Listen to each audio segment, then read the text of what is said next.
Hello दोस्तों, स्वागत है आप सभी का अपने यूट्यूब चैनल पर। दोस्तों आज मैं आप लोगों के लिए सीटेट का चौथा सॉल्व पेपर लेकर आया हूं जो 2013 में पूछा गया है, प्रीवियस ईयर क्वेश्चन। ठीक है, देख लीजिए आप लोग। तिथि है 28 जुलाई 2013। सीटेट पेपर फर्स्ट, कक्षा 1 से 5 तक के। इसमें मैं लेकर आया हूँ CDP का 30 क्वेश्चन। आप लोग देखिए पूरा उसको, और चैनल पर नए हो तो चैनल को जरूर सब्सक्राइब कीजिए, वीडियो को शेयर कीजिए, लाइक कीजिए। मैं ऐसे ही आप लोगों का पूरा 2011 से लेकर 2021-22 तक के जितने भी पेपर हुए हैं, मैं उसका सारा प्रीवियस ईयर क्वेश्चन हल सहित लेकर आऊँगा। ठीक है, ये चौथा प्रैक्टिस सेट मतलब सेट है। अब इसके बाद से जो आएगा आगे देखा जाएगा। इसमें देखिए आप लोग, इस पर बढ़ते हैं अगले पहले क्वेश्चन पर। ठीक है, पहला क्वेश्चन क्या कह रहा है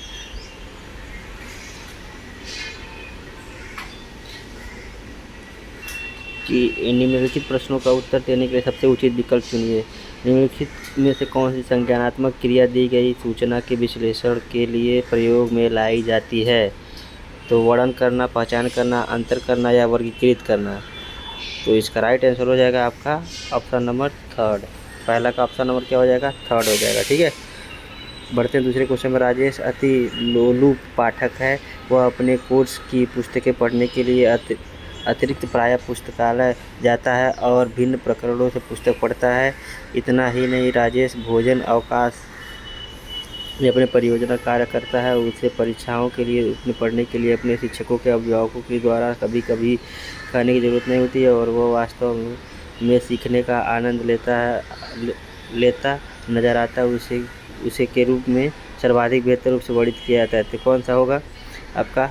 आंतरिक रूप से अभिप्रेरित शिक्षार्थी, तथ्य आधारित शिक्षार्थी, शिक्षक अभिप्रेरित शिक्षार्थी या मापन आधारित शिक्षार्थी। तो इसका राइट आंसर हो जाएगा आपका ऑप्शन नंबर ए। ठीक है, तीसरा क्या है क्वेश्चन?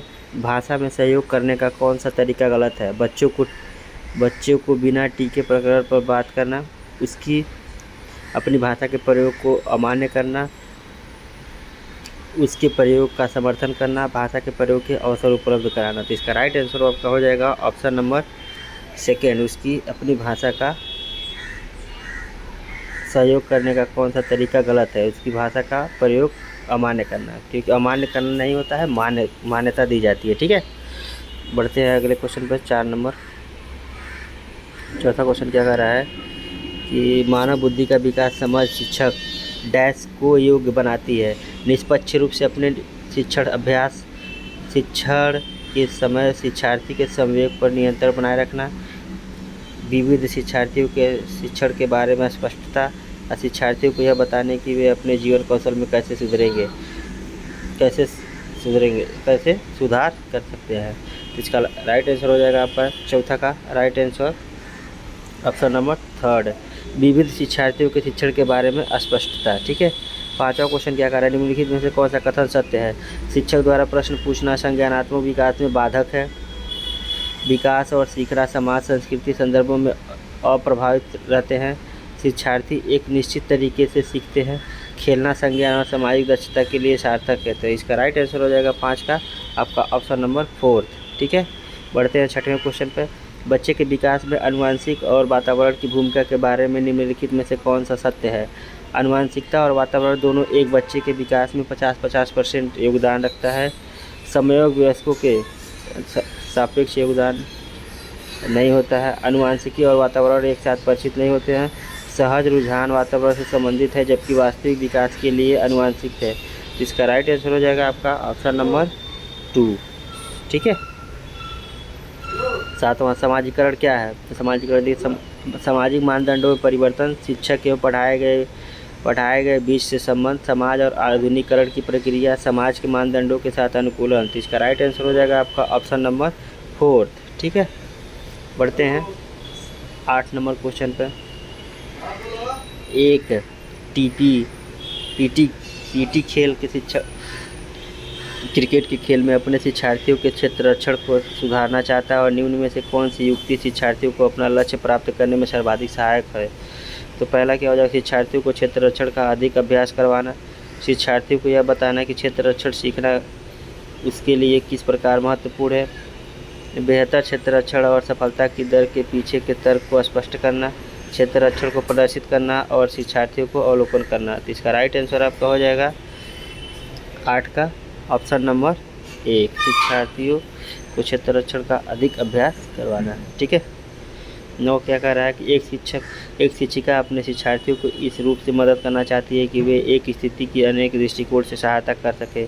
वह विभिन्न समूहों में एक स्थिति पर वाद विवाद करने के अनेक अवसर उपलब्ध कराती है और वाइगोत्स्की के प्रक्षेपण के अनुसार उसके शिक्षार्थी विभिन्न दृष्टिकोण को डैश करेंगे और अपने तरीके से उस स्थिति में अनेक पर्यवेक्षण करेंगे। तर्कसंगत, आत्मसात, निर्माण या सक्रियकरण। तो इसका राइट आंसर हो जाएगा आपका 9th का 2, आत्मसात। ठीक है।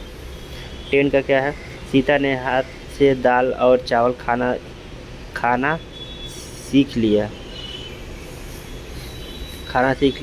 जब उसे दाल और चावल दिए जाते हैं तो वह दाल चावल मिलाकर खाने लगती है।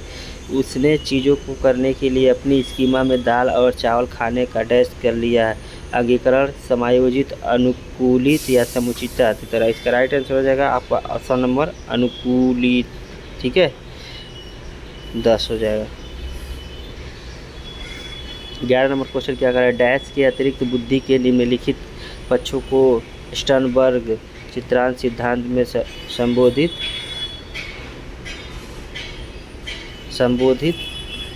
किया। संदर्भ संगत, अवयवभूत, सामाजिकत और आधुनिकता। तो इसका राइट आंसर हो जाएगा आपका संदर्भगत। ठीक है।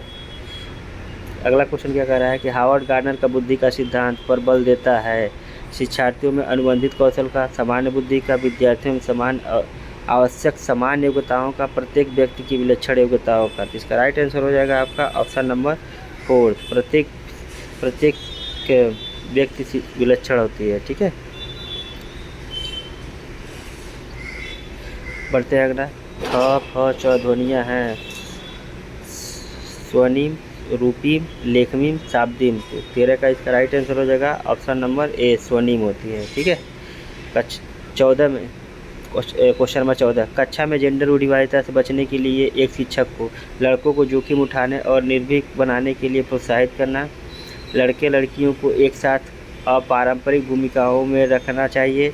अच्छी लड़की अच्छा लड़का का कहकर शिक्षार्थियों के अच्छे कार्य की सराहना करना चाहिए। कुश्ती में भाग लेने के लिए लड़कियों को निरुत्साहित करना चाहिए। तो इसका राइट आंसर हो जाएगा आपका 14 का ऑप्शन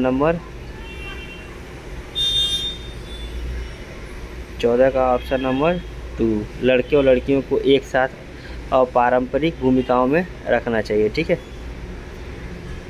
बढ़ते हैं अगले क्वेश्चन की ओर। अगला क्वेश्चन क्या कर रहा है, विद्यालय को किसके लिए व्यक्तिगत भिन्नताओं को पूरा करना चाहिए। व्यक्तिगत शिक्षार्थियों को विशिष्ट होने की अनुभूति कराने के लिए, व्यक्तिगत शिक्षार्थियों के मध्य खाई को कम करने के लिए, शिक्षार्थियों के निष्पादन और योग्यताओं को समान करने के लिए, यह समझने के लिए कि क्या शिक्षार्थी सीखने के योग्य है या अयोग्य। इसका राइट आंसर आपका हो जाएगा 15 का ऑप्शन नंबर 4। ठीक है। 16 नंबर देखते हैं क्या कह रहा है कि शिक्षार्थियों में व्यक्ति भिन्नताओं को संबोधित करने के लिए एक विद्यालय किस प्रकार का सहयोग उपलब्ध करवाता है। तो कैसा उपलब्ध करवाता है, सभी शिक्षार्थियों के लिए समान स्तर की पाठ्यचर्या का अनुगमन करना, बाल केंद्रित पाठ्यचर्याओं का पालन करना और शिक्षार्थियों को सीखने के अनेक अवसर उपलब्ध कराना। इसका राइट आंसर हो जाएगा आपका 16 का, यही हो जाएगा 2 देखने की ज़रूरत नहीं है। ठीक है। 17 नंबर देखते हैं, सतत और व्यापक मूल्यांकन पर बल देता है। बोर्ड परीक्षाओं के अनावश्यक पर सीखने की सुनिश्चित करने के लिए व्यापक स्केल पर निरीक्षण परीक्षण, सीखने को किस प्रकार अवलोकित, रिकॉर्ड और सुधारा जाए, इस पर शिक्षण के साथ परीक्षाओं का सामंजस्य है। तो इसका राइट आंसर आपका हो जाएगा 17 का 3rd, सीखने के किस प्रकार के अवलोकित, रिकॉर्ड और सुधार जाए। ठीक है। 18 नंबर, विद्यालय आधारित आकलन है, शिक्षार्थियों और शिक्षकों को अगंभीर और लापरवाह बनाता है, शिक्षा बोर्ड की जवाबदेही कम कर देती है, सार्वभौमिक राष्ट्रीय मानकों के प्रति में बाधा उत्पन्न करता है और परिचित वातावरण में अधिक सीखने से सभी शिक्षार्थियों को मदद करता है। तो 18 का राइट आंसर आपका हो जाएगा ऑप्शन नंबर 4। ठीक है। बढ़ते हैं अगले क्वेश्चन में। सीखने की तत्परता डैश की ओर संकेत करती है। थर्ड आई का तत्परता नियम, शिक्षार्थियों का सामान्य योग्यता स्तर पर सीखने के सत्यापक और शिक्षार्थियों का वर्तमान संज्ञानात्मक स्तर पर। चौथा ऑप्शन है सीखने के कार्य की प्रकृति को संतुष्ट करके। 19 का राइट आंसर आपका हो जाएगा ऑप्शन नंबर थर्ड। ठीक है, 20 का देखते हैं। एक शिक्षिका की कक्षा में कुछ शारीरिक विकलांगता वाले बच्चे निम्नलिखित में से उसके लिए क्या कहना चाहिए वो सबसे उचित होगा। पोलियोग्रस्त बच्चे अब एक गाना प्रस्तुत करेंगे। पहिया कुर्सी वाले बच्चे हाल में जाने के लिए अपने समवयस्क साथी बच्चों से मदद ले सकते हैं। शारीरिक रूप से असुविधाग्रस्त बच्चे कक्षा में ही कोई वैकल्पिक गतिविधि कर सकते हैं। मोहन खेल के मैदान में जाने के लिए अपनी बैसाखियों का प्रयोग क्यों नहीं करते। इसका राइट आंसर हो जाएगा आपका 20 का राइट आंसर होगा आपका ऑप्शन नंबर थर्ड। ठीक है, 21 का देखिए। डैश के अतिरिक्त निम्नलिखित के सभी कारण अधिगम अक्षमता उत्पन्न हो सकती है। सांस्कृतिक कारक, सेरेब्रल डिस्फंक्शन, संवेगात्मक विघ्न, व्यवहारगत विघ्न। इसका राइट आंसर हो जाएगा आपका 21 का ऑप्शन नंबर सांस्कृतिक कारक। ठीक है, बढ़ते हैं ऑप्शन 22 पे। एक समावेशी विद्यालय शिक्षार्थियों के नियोग के अनुसार उसकी सीखने की आवश्यकताओं को निर्धारित करता है।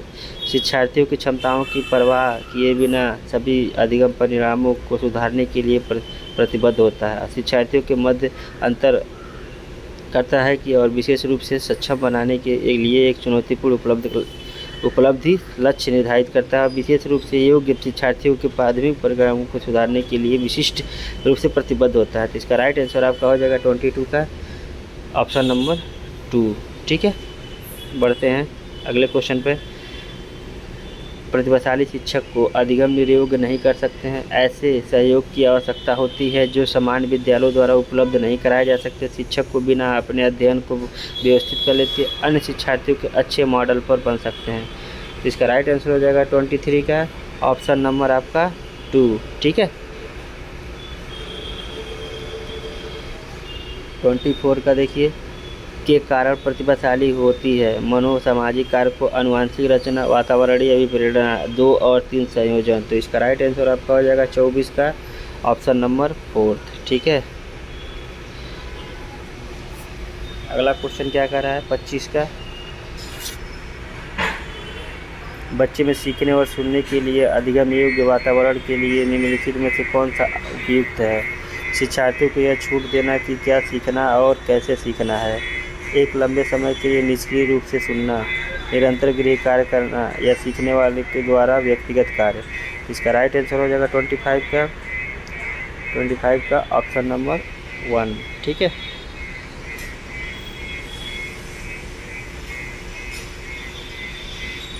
तो 26 का देख लेते हैं। गतिक कौशल अधिगम योग्य कहलाती है।